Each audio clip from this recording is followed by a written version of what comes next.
लोग कहते हैं कि मैंने प्रभु को अपना उद्धारकर्ता स्वीकार कर लिया, मैंने उसे अपना मुक्तिदाता स्वीकार कर लिया है, तो फिर भी मेरी लाइफ में अभी तक प्रॉब्लम क्यों है? मुझे 1 साल हो गया चर्च जाते हुए, मुझे 2 साल हो गए चर्च जाते हुए, अभी तक मेरा ये काम क्यों नहीं? अभी तक परमेश्वर ने मुझे एक अच्छे बिज़नेस के साथ ब्लेस क्यों नहीं किया? मेरी मैरिज क्यों नहीं हो रही? मेरा मेरा मेरी मैरिज लाइफ डिस्टर्ब क्यों है? बात डाइवोर्स तक पहुँच गई है। मैं ये चीज़ क्यों मुझे ये चीज़ नहीं मिल रही? मेरे प्रियो, आपका बैप्टिज़्म लेना, आपका प्रभु को अपना उद्धारकर्ता स्वीकार करना, आपका चर्च जाना, केवल ये आपकी लाइफ में हीलिंग और डिलीवरेंस को नहीं ला। केवल आपका चर्च जाना, आपका बैप्टिज्म लेना, प्रभु को अपना उद्धारकर्ता स्वीकार करना, ये आपकी लाइफ में डिलीवरेंस, हीलिंग को नहीं लाता, बल्कि आप उस प्रोसेस का हिस्सा बन जाते हैं जो हीलिंग की ओर, डिलीवरेंस की ओर जाता है। हालेलुया।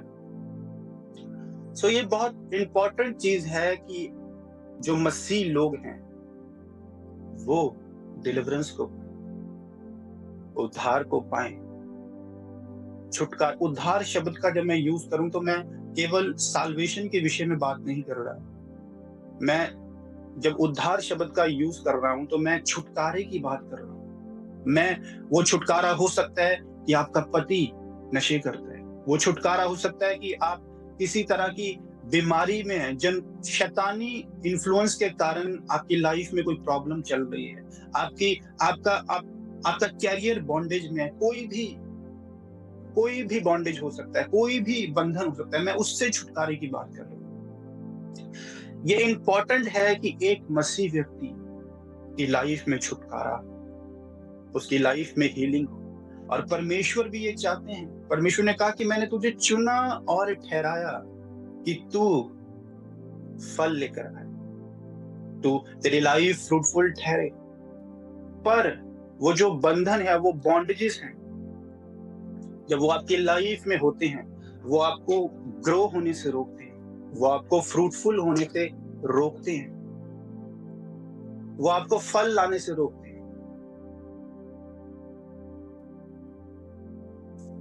3 ऐसे कारण मैं आज आपके साथ शेयर करूंगा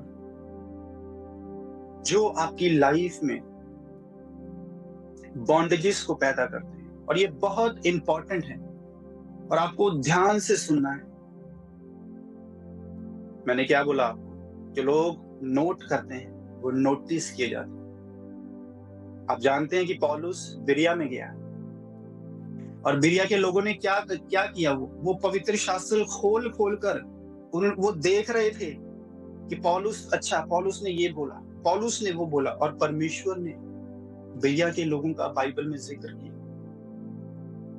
कि ऐसे लोग जो परमेश्वर के वचनों को रिस्पेक्ट देते थे, जो परमेश्वर के वचनों के प्रति प्यास रखते थे, और वो खोल कर परमेश्वर के वचनों को देख रहे थे। ओके, वो प्यासे थे, सुन रहे थे कंसंट्रेशन के साथ। हालेलुया। कांग्रेचुलेशन, आप नोटिस किए जाएंगे यीशु मसीह के नाम। परमेश्वर आपको नोटिस करवाएगा, बड़े बड़े लोगों के सामने आप नोट किए जाएंगे। आपकी लाइफ का हर एक हिस्सा परमेश्वर हाईलाइट करेगा, आप नोट किए जाएंगे, ताकि लोग जब आपको देखेंगे ना तो वो कहेंगे सचमुच परमेश्वर महान, इनका परमेश्वर महान। हालेलुया। एक वचन को मैं आपके लिए पढ़ूंगा, रोमियो 12 उसकी 2 आयत में लिखा, इस संसार के सदृश्य ना बनो, परंतु तुम्हारे मन के नए हो जाने से तुम्हारा चाल चलन भी बदल जाए, जिससे तुम परमेश्वर की भली और भावती और सिद्ध इच्छा अनुभव से मालूम करते रहो। हालेलुया। बाइबल कहती है कि जब हम मसीह में आ जाते हैं, जब हम बैप्टिज्म ले लेते हैं, बैप्टिज्म का मतलब क्या? बैप्टिज्म का मतलब जब हम पानी के अंदर जाते हैं, इमर्स हो जाते हैं, तो हम कब्र के अंदर जाते हैं, हम मर जाते हैं, हम खत्म हो जाते हैं। और जब हम पानी से बाहर आते हैं तो हम एक नया जन्म पाते हैं, हम न्यू बॉर्न बेबी की तरह हो जाते हैं, हमारी नई लाइफ शुरू होती है। तो यहाँ पर क्या लिखा कि इस संसार के सदृश्य ना बनो, इस संसार को इमिटेट ना करो, इस संसार को फॉलो ना करो, इनके जैसे काम ना करो, परंतु तुम्हारे मन के नए हो जाने से तुम्हारा चाल चलन भी बदल जाए, जिससे तुम परमेश्वर की भली और भावती और सिद्ध इच्छा अनुभव से मालूम करते रहो। मेरे प्रियो, जब परमेश्वर चेलों को मिले, परमेश्वर ने कहा कि मेरे पीछे हो लो, उन्हें जाल फेंके, परमेश्वर के पीछे हो लो। जब जब परमेश्वर ने अपने चेलों से मुलाकात की, जब चेले चुने गए, परमेश्वर ने कहा मेरे पीछे हो लो, और वो परमेश्वर के पीछे होते हैं। पीछे होने का मतलब क्या है? पीछे होने का मतलब है अपने आप का इनकार करना, अपने उस पुरानी लाइफ को छोड़कर परमेश्वर के पीछे चलना, उन चीजों को छोड़ना, उन कामों को छोड़ना, उन बातों को छोड़ना, उन सोचों को, उन बातों को छोड़कर परमेश्वर के पीछे चलना। और यहाँ पर वचन भी ये कह रहा है कि तुम्हारे मन के नए हो जाने से जो तुम्हारा चाल चलन है वो नया हो जाए। याकूब में लिखा कि तुम अपना विश्वास मुझे बिना कर्मों के साबित करो।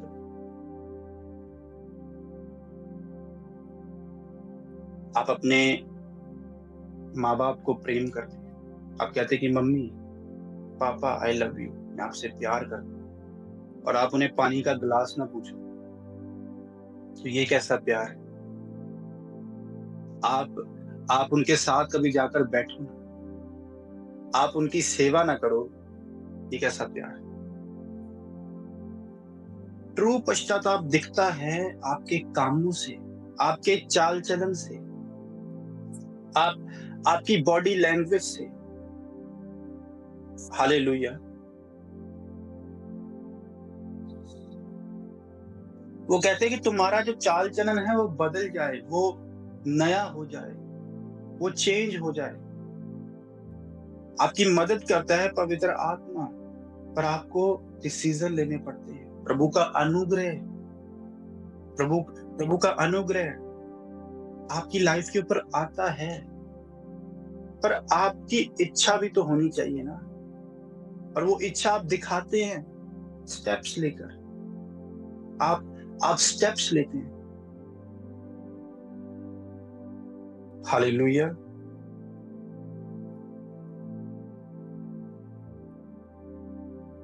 बिना कर्मों से आप अपने विश्वास को साबित नहीं कर सकते। प्रभु जी, मैं आप पर विश्वास करता हूं, और अभी तक बीड़ी छोड़ी नहीं, अभी तक गर्लफ्रेंड छोड़ी नहीं, अभी तक गाली गलौज छोड़ा नहीं, हाँ, अभी तक कोई रीति रिवाज छोड़े नहीं, हर जगह जाना है, हर शादी अटेंड करनी है, हर काम करना है, रील भी बनानी है, नाचना भी है दूसरे गाने, सब कुछ करना है, तो हम विश्वास करें। ओ लॉर्ड, हालेलुया। और जब तक चर्च में है तब तक हालेलुया, और जैसे ही बाहर निकले कोई ऐसा काम नहीं है कि जो हमने ना करना, हर काम करना है। क्या प्राइस पे कर, ये चीजों से आप दिखाते हैं कि जो आपका विश्वास है वो जेन्युइन नहीं। आज आप रिपेंट तो कर जाते हैं, आप उस समय बोल जाते हैं कि परमेश्वर, मैं जिस पर विश्वास करता हूं और मैं पिता पुत्र पवित्र आत्मा के नाम से बपतिस्मा लेता हूं, आप चर्च जाना शुरू करते हैं, आप मीटिंग अटेंड करते हैं, वचन सुनते हैं, पर आप प्रैक्टिकली उसे अपनी लाइफ पर लागू नहीं करते। फिर ये कारण बनता है आपकी लाइफ में बॉन्डेजेस का, बंधनों का। हालेलुया। अगर आप परमेश्वर के वचन के लिए सीरियस हैं, तो आप अपने अगर आप परमेश्वर के लिए सीरियस हैं, आपका विश्वास सीरियस है, तो आप अपने कर्मों से दिखाते हैं। आप फिर ये कहते हैं, ओके, यहां नहीं जाना तो नहीं जाना, ऐसी संगति में नहीं बैठना तो नहीं बैठना, ये नहीं खाना तो नहीं खाना, दारू नहीं पीनी, चुगली नहीं करनी, बुराई नहीं करनी। आप जानते हैं कि शैतान आपसे कैसे लड़ता है? शैतान लड़ता है आपके माइंड में, तो वो बात डालता है, ये बैटल ग्राउंड है। अब मान लीजिए आप परमेश्वर में हैं, ठीक है, मानना नहीं मतलब आप हैं आप परमेश्वर में हैं, और शैतान ने आपके दिमाग में, आपके मन में ये बात डाली, चल दारू पी ले, चल वो देख जा रही है, चल छेड़ उसका पीछा। अब आप परमेश्वर में हैं, पर आप क्या कर रहे हैं? आप परमेश्वर का वचन बोल रहे हैं, और आप कह रहे हैं, नो, मैं ये नहीं करूंगा, और आप उसके ओपोजिट कुछ कर रहे हैं, अपने मन को डाइवर्ट कर रहे हैं। तो ये आपका कर्म है, और फिर परमेश्वर का अनुग्रह आप पर होता है, और आप उस चीज को ओवरकम कर जाते हैं। हालेलुया। अनुग्रह कैसे मिलता? परमेश्वर का अनुग्रह सब पर होता है। किन पर होता है? जो स्टेप्स लेते हैं, जो ये ठानते हैं कि यस प्रभु तेरे वचनों पर चलना है, और चलकर दिखाते हैं, स्टेप लेते हैं, शुरुआत करते हैं, और फिर उस चीज पे ओवरकम कर जाते हैं। हालेलुया। सो पहला पॉइंट, आपको ट्रू रिपेंडेंस में जाना है, सीरियसनेस के साथ डिपेंड करना है, केवल बातों से नहीं। आपको कर्मों से दिखाना है कि आप रिपेंड कर चुके हैं और आप परमेश्वर के बच्चे हैं। हालेलुया।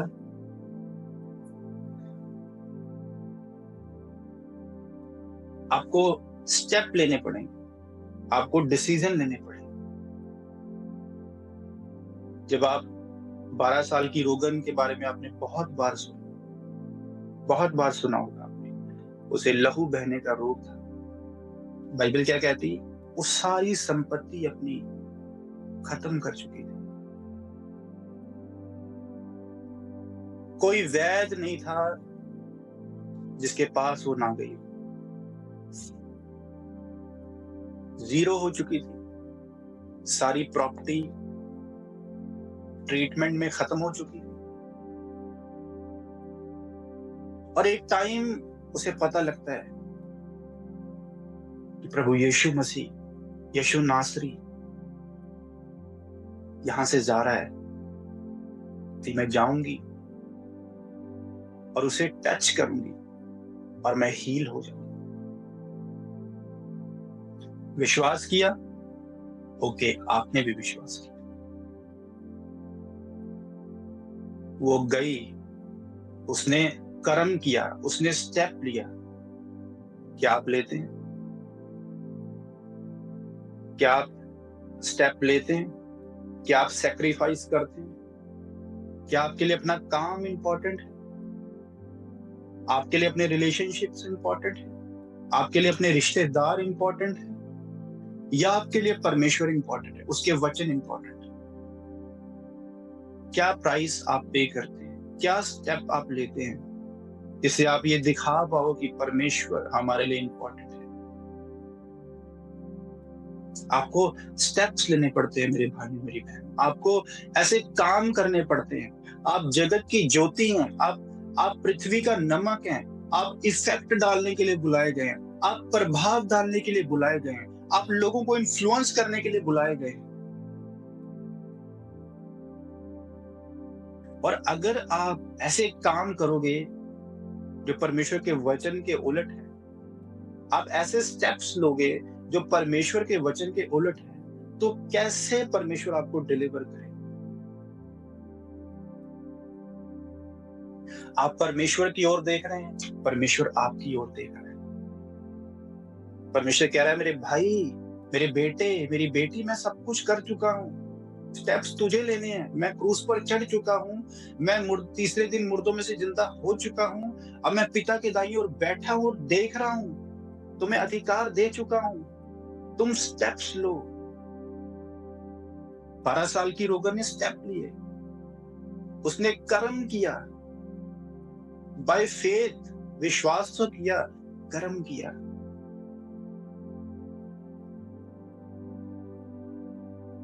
आज अगर रिश्तेदार कहीं ऐसी जगह में बुला दे जहां परमेश्वर की प्रेजेंस नहीं है, क्या आप में इतनी हिम्मत है कि आप इनकार कर सके?